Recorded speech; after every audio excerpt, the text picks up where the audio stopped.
start. But I am finding that quite a large number of states are not prepared to agree to allow the center to have the control of 220 kV transmission lines. Stop. In fact, sometimes back I had taken a meeting of all the power ministers in the northern zone and none agreed for the central control. Stop. I had to set up a committee of the chairman of electricity boards to go into it and find a way out for the purpose of evacuation of power from the thermal power stations controlled by the center. Stop.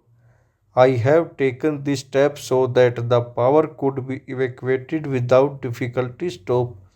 Otherwise, if the transmission lines have also to be developed, the cost will be equal to the setting up of the thermal power station. Stop paragraph. Now, according to a rough calculation, the creation of 1 MW capacity costs about rupees 1 crore. Stop.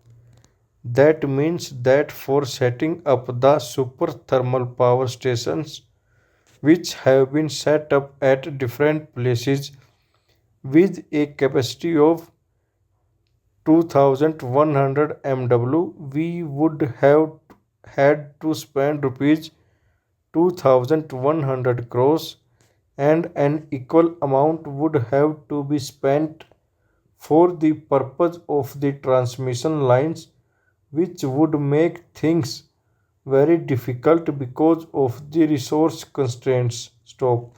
I thought I should explain this so that the position becomes a little clear. Stop.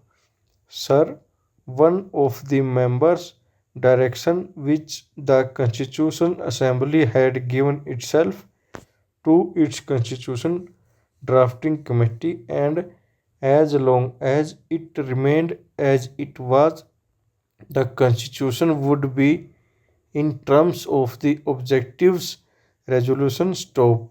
Having made that clear, sir, I said that it had often been said on our behalf. Stop over.